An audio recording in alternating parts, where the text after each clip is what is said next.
El gato sobre la escoba viaja esta noche a Enfield, concretamente al barrio de Bridgetown, en Inglaterra. Nos vamos al número 284, a casa de Peggy Hudson y sus 4 hijos, donde viviremos con ellos los sucesos paranormales ocurridos a finales de la década de los 70. Este caso tuvo muchísima repercusión a nivel mediático, tanto en la televisión como en la prensa y en la radio. Nosotros lo conocimos décadas después gracias a la película de El Conjuro 2. Gatos, gatas de la noche, subíos a vuestras escobas, porque comenzamos el vuelo. Enfield es un condado londinense situado a las afueras de Londres. Es un barrio de trabajadores de clase media. Con el crecimiento de la población londinense y la expansión de la industria, los alrededores de Londres se convirtieron en barrios residenciales que tenían las viviendas un poco más económicas. En uno de sus barrios, Bridgetown, concretamente en el número 284 de Green Street, estaba situada una casa vieja que necesitaba múltiples reformas, pero era lo único que Peggy Hudson podía permitirse tras su divorcio. 4 hijos y un marido desentendido no la dejaban en una situación económica demasiado estable. Así que tras años soportando una vida que no la hacía feliz y viviendo miserias económicas, decidió separarse y alejar a sus hijas de un hombre que nunca había actuado ni como marido ni como padre. Su decisión fue valiente, pues contaba con pocos ahorros que había ido guardando a espaldas de su esposo a lo largo de los años y un trabajo precario. A sus 40 años comenzaba una nueva vida, una vida llena de esperanzas y de ilusiones. Pero los acontecimientos que sucedieron durante los 18 meses siguientes a ocupar el 284 de Bridgetown le enseñarían que estaba muy equivocada. Y ahora te voy a contar una historia. El verano tocaba a su fin cuando la familia Hudson entró a vivir en la destartalada casa de Enfield. Había mucho que arreglar y Peggy era una mujer de recursos. No le echó atrás ni el papel sucio y gastado de las paredes, ni los escalones de madera agrietada, ni siquiera los múltiples problemas que le habían comentado que tenía la caldera. Allí, en mitad del salón de su nueva casa, con cajas y bolsas por todas partes, se sentía feliz, pues para ella era el comienzo de una nueva vida y, lo que es más importante, para sus 4 hijos. Con ilusión cada niño escogió su cuarto. Las niñas, Margaret y Janet, compartirían una de las habitaciones. Tenían 1000 ideas de cómo decorarla. Y los chicos, Johnny y Billy, dormirían en otra habitación, aunque Billy tenía muy claro que durante la noche se escaparía a dormir con su madre. Por eso se empeñó en elegir el dormitorio más cercano al de Peggy. Peggy conocía a los vecinos que vivían enfrente. De hecho, fueron ellos los que le avisaron de que estaba disponible la casa. Para Peggy, tener cerca a alguien conocido en estos momentos era muy importante. Moralmente la ayudarían a sobrellevar su ruptura, y bien sabe Dios que necesitaba mucha ayuda con la mudanza y los pequeños arreglos que iría haciendo. Se instalaron en la casa. Los niños se matricularon en el nuevo colegio y dieron por finalizada una etapa de su vida y el comienzo de una nueva.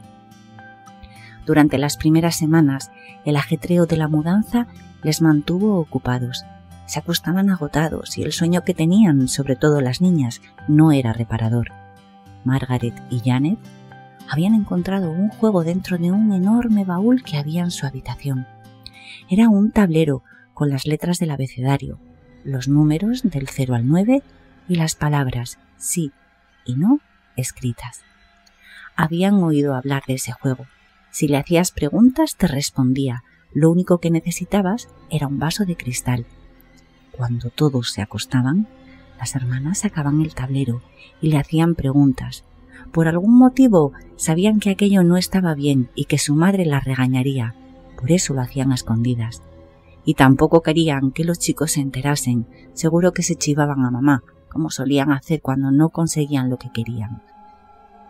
¿Va a volver papá?, preguntó Janet inocente. Eso no hace falta que te lo responda la ouija, te lo digo yo. No va a volver porque tiene una novia nueva. Eres horrible, Margaret. ¿Por qué dices esas cosas? ¿Pero qué es? ¿Que tú no oyes llorar por las noches a mamá? ¿No la oías antes de venir aquí? Vale, pues entonces pregunta tú. Con disgusto, Janet empujó el tablero hacia su hermana y se metió en la cama. ¿Janet va a crecer algún día? El vaso se movió hacia el 7 y a continuación fue hacia el 2. ¿72? ¿Qué significa eso?, preguntó Margaret, retirando los dedos del vaso como si éste ardiera. Significa que eres 72 veces tonta. Discutieron un rato y dejaron el tablero escondido debajo de la cama de Janet. Después se metieron en la cama. Por la mañana, las dos chicas tenían mala cara. Estaban ojerosas y pálidas. Peggy pensó que estarían nerviosas por empezar en un colegio nuevo y que echarían de menos a su padre. Era inevitable, sobre todo Janet, que siempre fue su ojito derecho. Una noche, de principios de septiembre, los gritos de las niñas la despertaron. Salió corriendo de su habitación para ir a verlas y se las encontró abrazadas la una a la otra, llorando, aterrorizadas. «Mamá, hay alguien en la habitación», le dijo una de las niñas llorando. Peggy, alarmada, miró debajo de las camas y en el armario, pero no había nadie. Las consoló y les explicó que habían tenido una pesadilla y dejó que durmiesen juntas en la misma cama.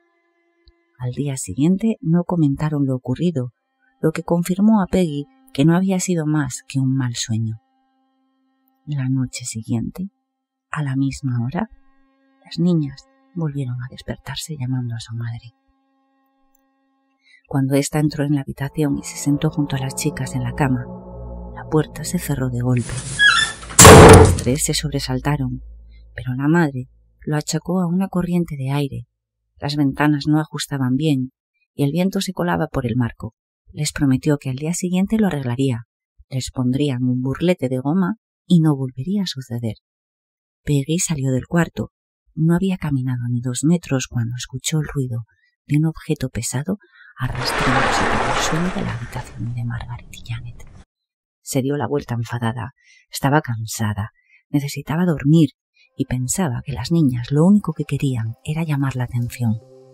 Abrió la puerta y se encontró a las pequeñas en la cama, tal y como las había dejado. En mitad del cuarto, un baúl grande, pesado y lleno de ropa le dejaba claro que algo estaba ocurriendo. Intentó arrastrarlo hasta su sitio, pero pesaba demasiado. Margaret, la mayor, tuvo que ayudarla a empujarlo. Con gran trabajo consiguieron colocarlo junto a la pared. Era imposible que las niñas hubieran arrastrado aquel mueble solas. Esta vez no sabía cómo tranquilizarlas. Janet no paraba de llorar y Margaret le explicaba una y otra vez en bucle que el baúl se había movido solo, que ellas no lo habían tocado, que el baúl se había movido solo, que ellas... Peggy las abrazó, las besó y les mintió, diciendo que no pasaba nada. Pero unos golpes fuertes, cada vez más fuertes, comenzaron a oírse por toda la casa. Parecía que alguien estuviera dando puñetazos en las paredes, en el techo, en el suelo. Sin pensárselo 2 veces, Peggy cogió a los 4 niños y fue a casa de sus vecinos. El matrimonio, Vic y Peggy Nottingham, se levantaron alarmados al oír el timbre de la puerta a esas horas de la noche. Ante ellos estaban los 5 miembros de la familia vecina. Presentaban un estado que de inmediato preocupó a sus amigos. Sin perder un segundo, las dejaron entrar y entre sollozos le contaron lo sucedido. Vic llamó a la policía. Un coche patrulla acudió a los pocos minutos y 2 agentes se personaron en la casa. La registraron minuciosamente sin hallar a nadie, pero cuando ya se iban a marchar, una de las sillas de la cocina se desplazó varios metros delante de la agente. El informe policial dejó registrado este hecho. Tras inspeccionar tanto el interior como el exterior de la propiedad, no hallamos indicios de que ninguna persona ajena a la familia hubiera entrado en la casa. Cuando estábamos tomando las últimas notas a la familia, la agente Caroline Hibbs vio como una silla se levantaba del piso, tal vez media pulgada, y se deslizaba hacia la derecha unos 3 o 4 pies antes de detenerse. Asegura, totalmente convencida, que nadie la había tocado.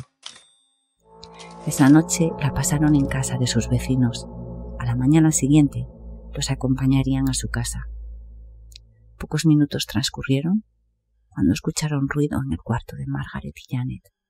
Subieron la escalera y todos, los 4 niños, la señora Hodgson y los Nottingham, vieron con sus propios ojos cómo los juguetes de los niños salían volando de la habitación.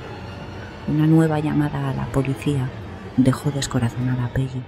Le informaban de que ellos no podían hacer nada, ya que no se conocía ningún hecho delictivo que estuviera ocurriendo en la vivienda. Colgó el teléfono desesperada. Su vecina la abrazaba, la intentaba consolar, pero no existe consuelo para una madre que ve cómo su hogar es un peligro para sus hijos, y sobre todo cuando no puede dar explicación de nada de lo que allí sucede. Vic recuerda que tiene un conocido en el periódico The Daily Mirror y decide llamarle. Esto tiene que saberse. Alguien podrá ayudarnos, le dice optimista a la mujer. El periódico envió a 2 redactores acompañados de un fotógrafo. El redactor más veterano tomó nota de los sucesos que tanto la familia Hudson como sus vecinos le iban narrando. Mientras tanto, su compañero y el fotógrafo recorrieron la casa sin observar ninguna anomalía. Peggy les invitó a sentarse y a tomar un té. Quería retenerlos el máximo tiempo posible porque estaba convencida de que tarde o temprano algo tenía que suceder, algo que les demostrara que no se trataba de una broma. Pero las horas pasaban y nada ocurría. Con disgusto, Peggy despidió a los periodistas, los acompañó a la puerta y regresó junto a su familia. Otra con ganas de fama, comentó en tono despectivo uno de los redactores subiéndose al coche. Y en ese momento, Peggy salió corriendo, suplicándoles que regresaran. Los 3 periodistas se miraron entre sí y decidieron que no pasaba nada por perder un poco más de tiempo. Además, las galletas que le había ofrecido la señora Hodgson con el té estaban deliciosas. Quizá podrían comer 1 o 2 más. Al entrar en la casa, se les quitaron las ganas de comer las galletas, porque observaron cómo el fenómeno que les habían relatado de los juguetes volando por la casa se repetía. Una pieza de Lego golpeó la frente del fotógrafo, haciéndole una herida. Ahora sí tenían material para documentar los hechos. Ellos mismos, con su total incredulidad, habían visto de primera mano algo que no sabrían cómo explicar.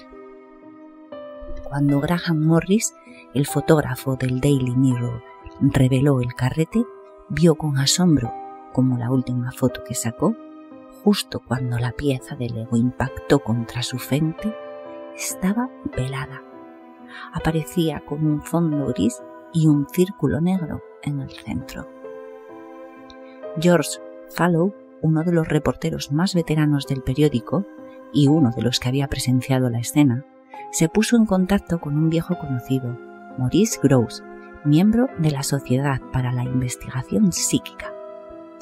Maurice, no quiero predisponerte a nada, pero en esa casa sucede algo raro de verdad. Deberías ir y comprobarlo por ti mismo. Creo que podemos tener la noticia del año si conseguimos demostrar que los fantasmas existen. ¿Qué digo del año? Esto apunta al Pulitzer. Peggy recibió a Maurice Grosse como si se tratara de un héroe salvador. Y es que necesitaba con desesperanza agarrarse a algo que le diera tranquilidad, que le proporcionara una explicación y sobre todo que pudiera solucionar el problema.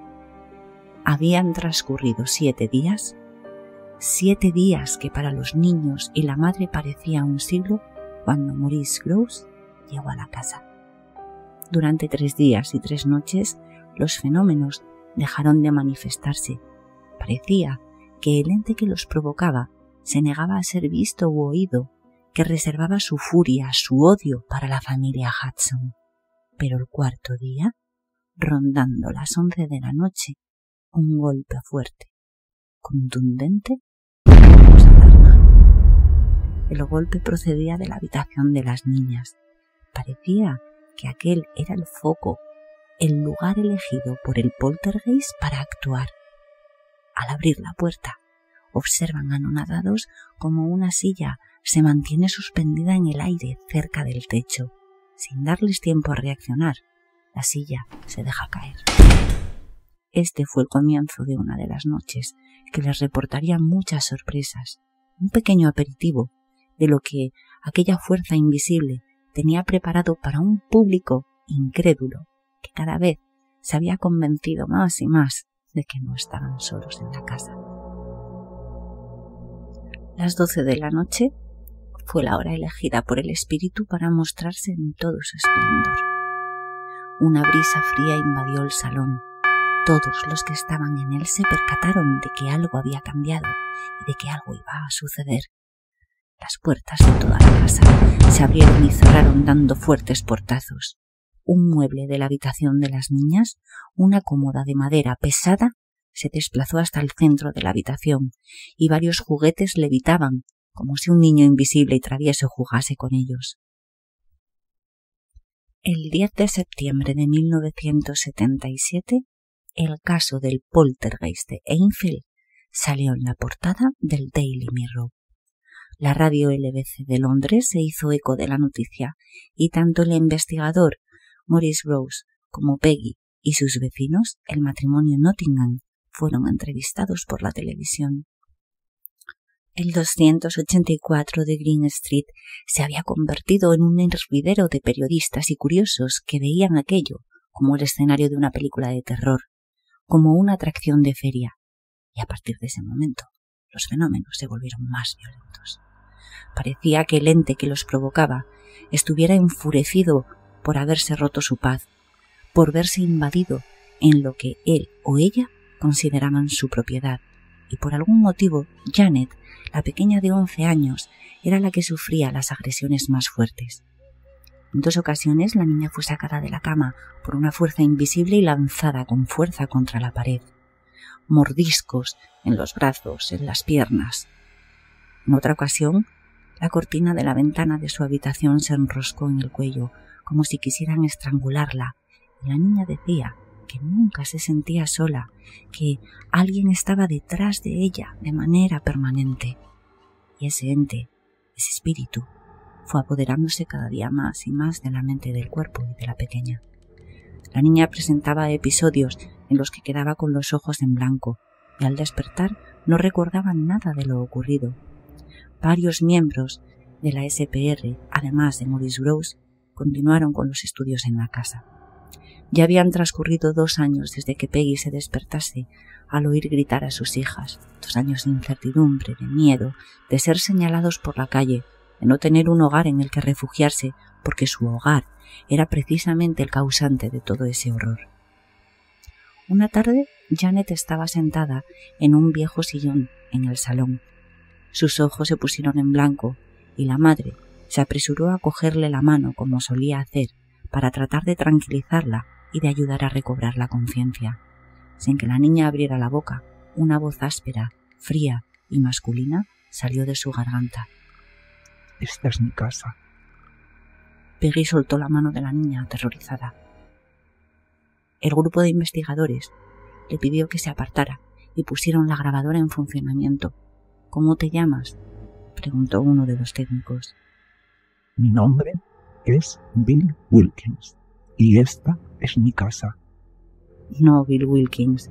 Esta es la casa de la familia Hudson. Una risa como un cuchillo retumbó en la habitación. Veamos quién gana, retó aquella voz desafiante. ¿Estás muerto? Lo estoy. Tuve una hemorragia cerebral y me quedé dormido. Tenía 72 años. ¿Y por qué no te podemos ver? Soy invisible porque soy un FANTASA.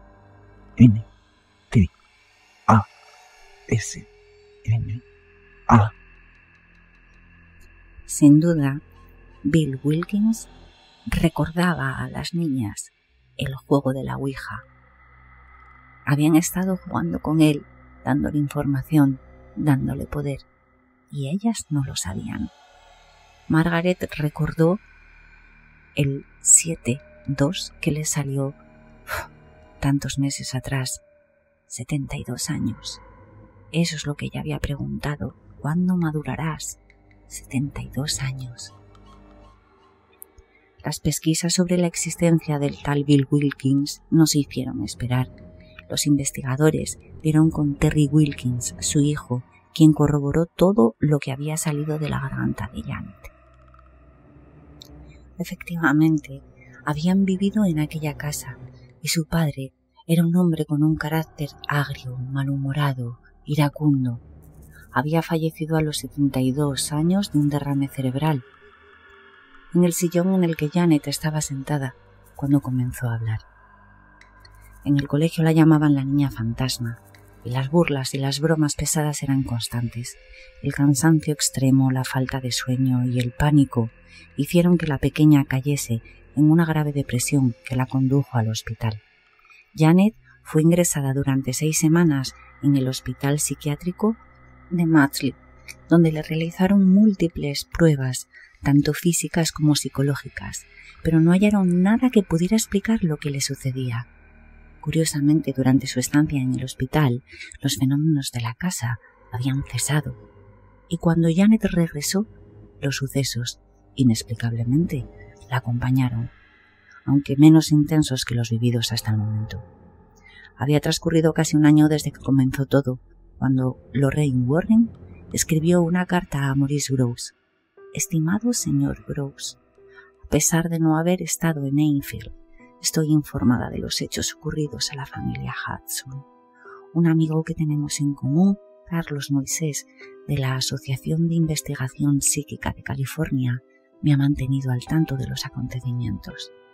Desgraciadamente, no he podido desplazarme hasta Londres por una serie de problemas personales que ya están resueltos.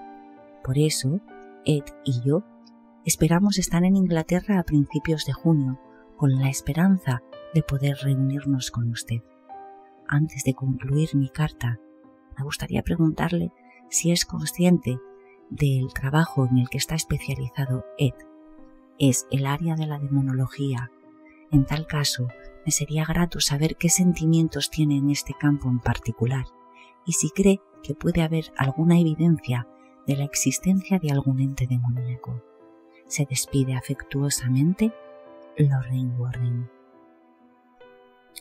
La carta dejó desconcertado al señor Grosse, pero contestó cortésmente, lamentando que no pudieran acudir antes, dada la cantidad de pruebas que demostraban que estaba sucediendo algo que no era propio de este mundo.